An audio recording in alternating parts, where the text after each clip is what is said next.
Saya Ayu Staning Warno dan ini adalah Insect as Food. Ini adalah pustaka yang saya gunakan, ada beberapa buku dan juga beberapa paper ilmiah yang diterbitkan oleh di sini berasal dari grup saya di Wageningen University. Yang pertama adalah alasannya. Mengapa sih kita sebenarnya memakan serangga? Yang pertama karena manfaat kesehatan. Sebenarnya serangga sehat dan bergizi dibandingkan sumber protein umum seperti ayam, sapi, babi maupun ikan. Banyak serangga yang kaya protein, entah itu lemak baik, kemudian tinggi kalsium, besi, seng, dan sebagainya. Serangga juga telah dikonsumsi secara tradisional. Alasan yang berikutnya adalah manfaat lingkungan. Serangga menghasilkan gas rumah kaca yang lebih rendah daripada sapi. Kemudian pembiakan serangga tidak terlalu membutuhkan lahan dan pembersihan lahan. Yang diperlukan adalah pakannya. Karena berdarah dingin, maka serangga lebih efektif mengubah pakan menjadi protein. Serangga juga dapat mengkonsumsi limbah organik. Kalau kita perhatikan di infografis berikut ini, kita ketahui bahwa untuk menghasilkan jumlah protein yang sama untuk setiap binatang di sini membutuhkan jumlah makanan yang berbeda-beda. Sebagai contoh di sini untuk serangga, apabila ingin memproduksi makanan satu di sini 1/4 ons itu membutuhkan satu porsi. Sedangkan untuk jumlah protein yang sama pada babi dan ayam itu membutuhkan 2 kali lipat. Sedangkan untuk kambing atau domba itu 4 kali lipat.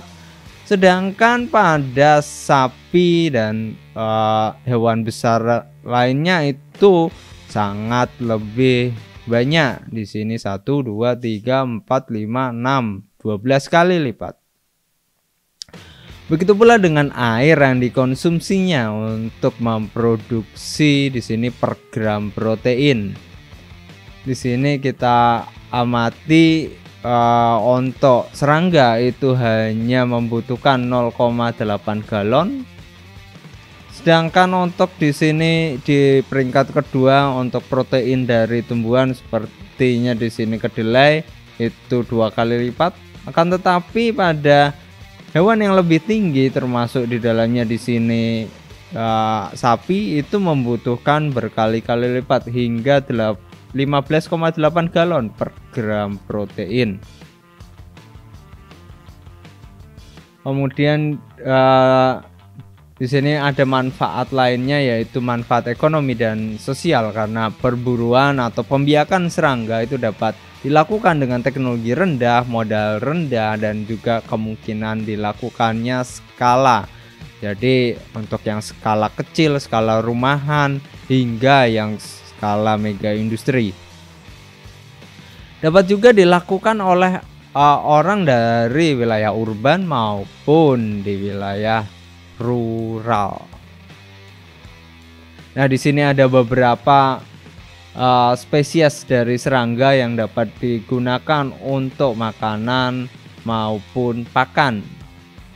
Untuk yang makanan itu untuk manusia, pakan ini untuk hewan.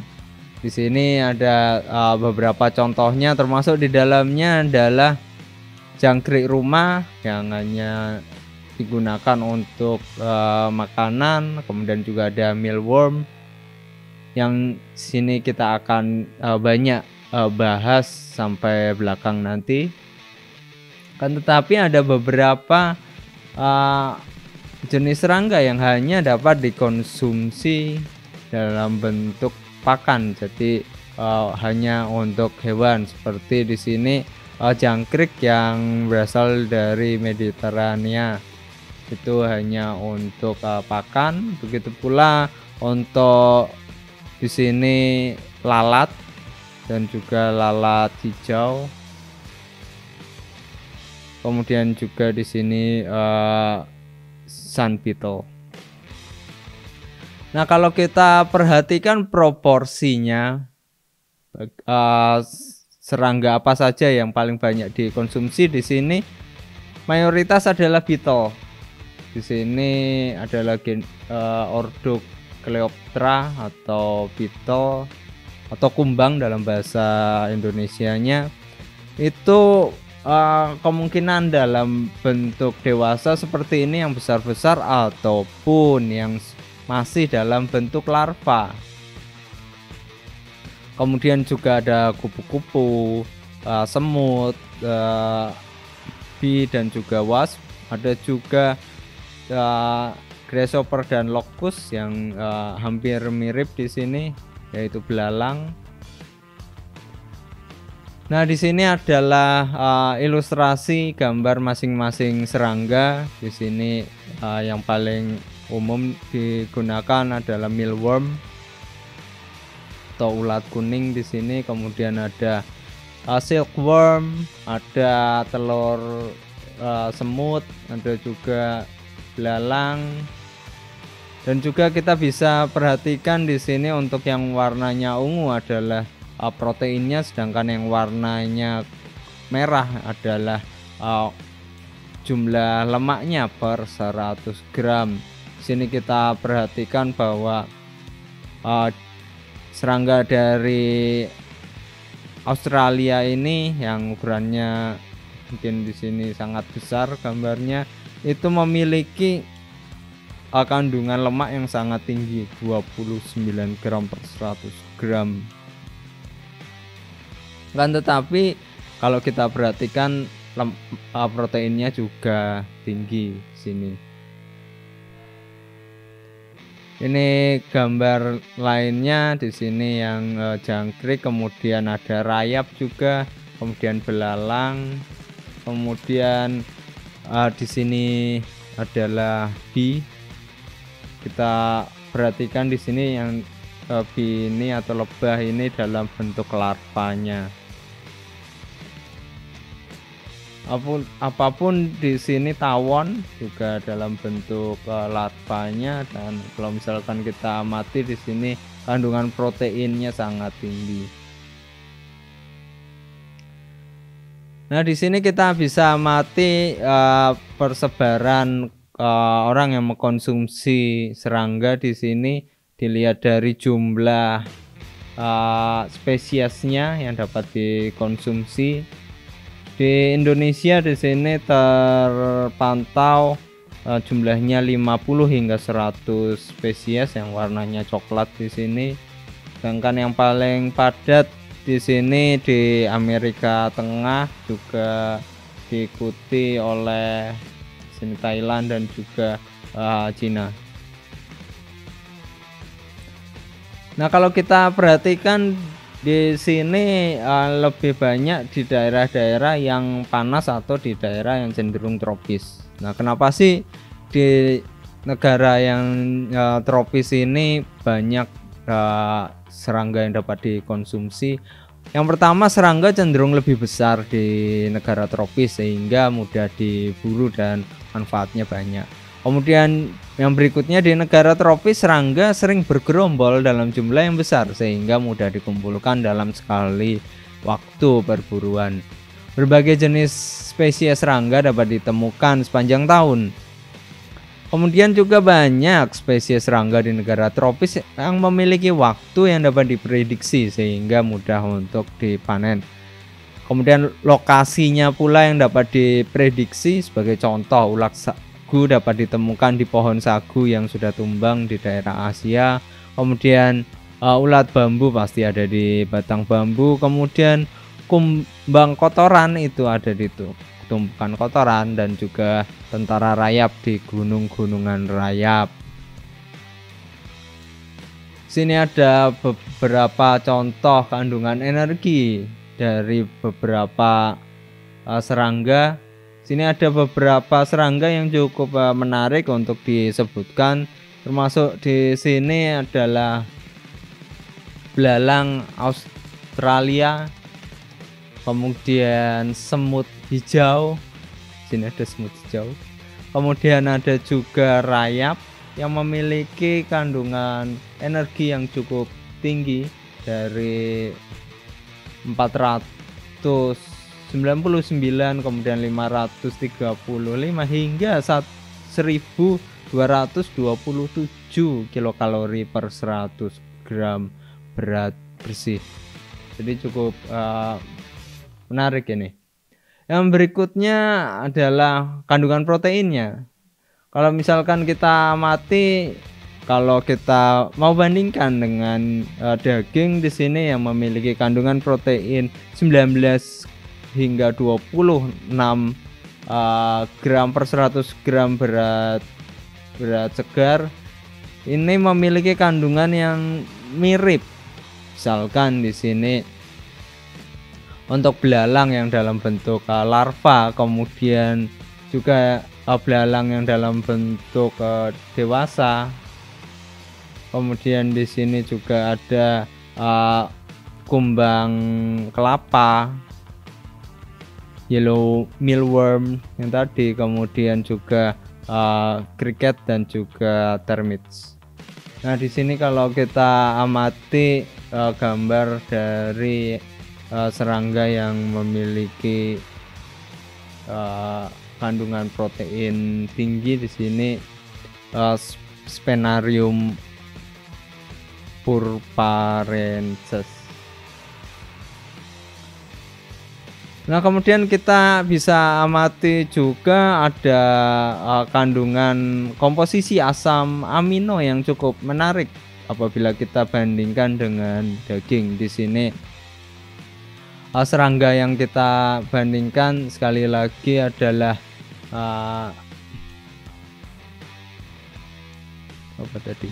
Teneobirum molitor. Di sini kita bandingkan untuk asam amino esensialnya ada isoleucin dan juga leucin yang sangat tinggi apabila dibandingkan dengan daging. Di sini perbandingannya untuk isoleucin itu mencapai 24,7 gram, dibandingkan untuk daging itu hanya 16 gram per kilogram. Begitu pula dengan leucin, ini memiliki kandungan yang hampir mirip. Kemudian ada hal yang menarik di sini, yaitu taurin yang mengandung 210 mg per kilogram. Taurin ini sangat menarik untuk perhatikan karena taurin ini memiliki manfaat bagi otak sehingga dapat meningkatkan daya ingat dan juga mempertahankan dari terjadinya demensia pada orang tua. Kemudian komposisi asam lemak ini juga cukup menarik untuk serangga yang sama dan juga dibandingkan dengan daging. Untuk omega 6 yang tidak polyunsaturated fatty acid ini memiliki kandungan yang sangat tinggi. Di sini jumlahnya 91,3 miligram sepertinya, kemudian dibandingkan dengan daging yang 10,2 saja. Kan tetapi apabila diperhatikan untuk yang saturated itu malah lebih rendah. Ini juga menguntungkan karena seringkali saturated fatty acid ini yang biasanya dihindari karena dapat menyebabkan terjadinya penyumbatan darah pada jantung. Juga di sini palmitik dan juga stearik untuk yang saturated fatty acid. Kan tetapi juga untuk yang oleic yang merupakan monounsaturated fatty acid dengan komposisi omega 9 di sini memiliki kandungan yang hampir mirip.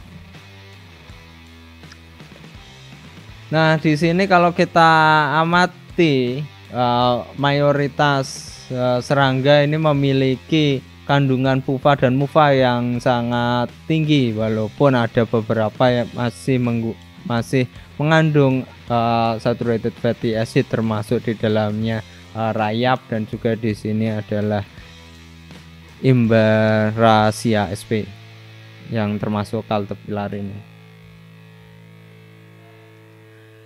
Nah, kemudian ada hal juga yang menarik bahwa serangga ini juga sering digunakan sebagai obat atau bahan baku pharmaceutical. Di sini sebagai contoh untuk kumbang ini yang termasuk spesies Alomyrna dichotomus L itu mengandung senyawa dikostantin yang merupakan senyawa yang memiliki aktivitas anti kanker. Dan juga ada beberapa serangga lainnya yang memiliki berbagai macam bioaktif compound yang memiliki berbagai macam sifat-sifat pharmaceutical masing-masing. Bagaimana sih sebenarnya cara untuk mengolahnya? Yang pertama, dalam kondisi utuh sehingga dapat dikenali. Nah, dalam kondisi ini biasanya dapat diolah menjadi berbagai macam olahan makanan seperti digoreng, dikeringkan maupun dimasukkan ke dalam berbagai macam jenis masakan. Kemudian bentuk yang kedua yaitu serangga utuh yang kemudian diolah menjadi tepung atau pasta sehingga tidak dapat dikenali lagi apakah itu serangga atau tidak dari bentuknya. Untuk proses ini dapat dicampur dalam produk makanan untuk meningkatkan nilai gizi ataupun fungsionalitas dari produk tersebut. Bentuk yang berikutnya yaitu ekstrak seperti isolat protein maupun ekstrak lemak yang digunakan untuk meningkatkan kandungan protein atau lemak atau menambah fungsionalitas dan membuang komposisi lain yang dapat mengurangi nilai gizinya. Nah, bagaimana kalau kita ingin membuat suatu industri serangga? Industri ini biasanya memiliki aktivitas antara lain yang pertama memanen serangga hidup, mengemasnya mentah, dan beberapa pengolahan awal atau pengawetan sementara seperti dibekukan. Pembekuan ini merupakan metode pemburuan serangga yang baik sekaligus proses pengawetan dan penyimpanan yang cukup efektif. Pada teknik yang lain dapat dilakukan pemanasan yang juga efektif untuk membunuh dan mengawetkan. Proses ini termasuk di dalamnya proses pemanggang, dikukus maupun direbus. Pada proses ini akan membunuh mikroba dan juga terjadi inaktivasi enzim karena suhu tinggi. Akan tetapi perlu diperhatikan bahwa dengan pemanasan ini maka sifat kimia, fungsionalitas dan juga sifat fisikanya akan berubah. Nah, dalam industri serangga seringkali dilakukan pemuasaan dari serangga selama 1 hingga 2 hari yang diperlukan untuk mengkosongkan perut serangga sehingga mempengaruhi populasi mikrobanya. Pengolahan dari serangga yang paling populer di sini adalah pengeringan yang dapat mengawetkan serangga. Dan proses ini cukup efisien dan efektif sehingga mudah untuk disimpan dan tidak perlu didinginkan. Metode pengeringan ini dapat dilakukan untuk serangga yang dalam bentuk utuh, pasta, selari maupun yang cairan. Metodenya macam-macam. Yang paling sederhana adalah menggunakan sinar matahari. Dapat juga dengan dipanggang, yang dapat digunakan dalam skala industri hingga skala kecil, skala rumahan. Metode lainnya yaitu freeze drying. Metode ini paling mahal akan tetapi memiliki berbagai macam keuntungan, yaitu mempertahankan sifat fisik, kimia, dan juga fungsionalitas dari serangga dan komponen-komponennya. Beberapa sifat fungsional protein serangga yang dapat dimanfaatkan sebagai ingredient dalam bahan makanan itu yang perlu diperhatikan adalah yang pertama sifat sensorinya. termasuk di dalamnya adalah warna, flavor, tekstur, dan sebagainya. Yang berikutnya adalah nutrisi yang akan mempengaruhi bioavailability-nya, daya cernanya, dan juga kualitas proteinnya.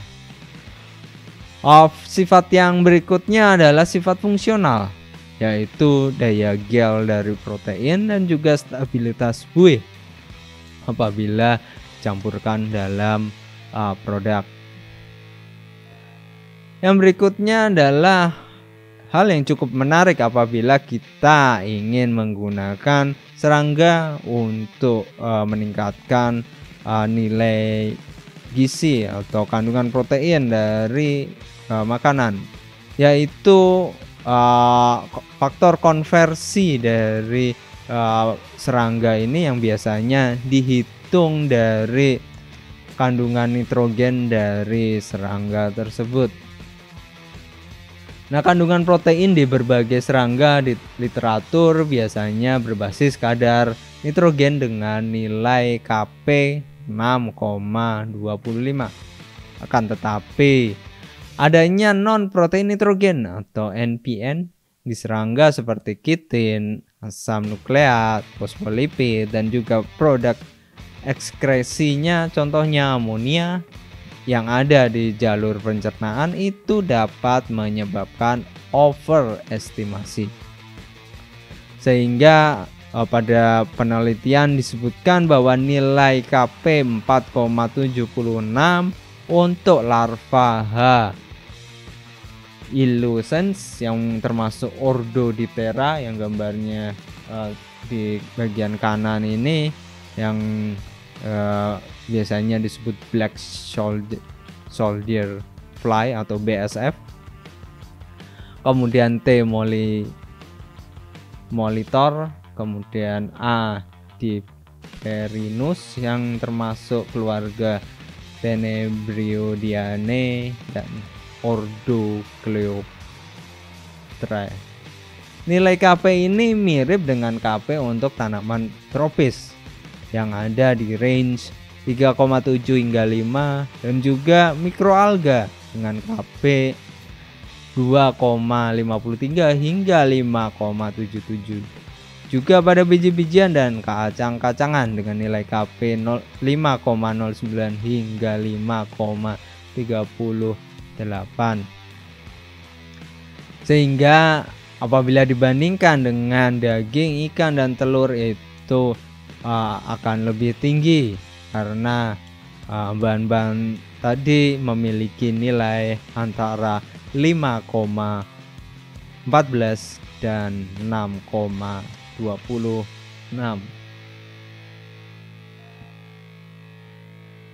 Apabila kita berbicara tentang konsumsi serangga untuk makanan manusia, maka kita akan berbicara tentang keamanan serangga tersebut.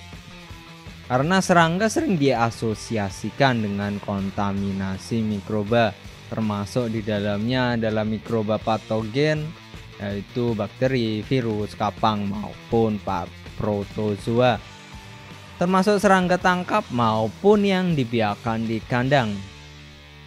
Karena di sebagian besar negara tropis, serangga itu dikonsumsi utuh termasuk isi perut, kecuali Mopane caterpillar yang dibuang isi perutnya dengan ditekan atau dipuasakan 1 hingga 2 hari.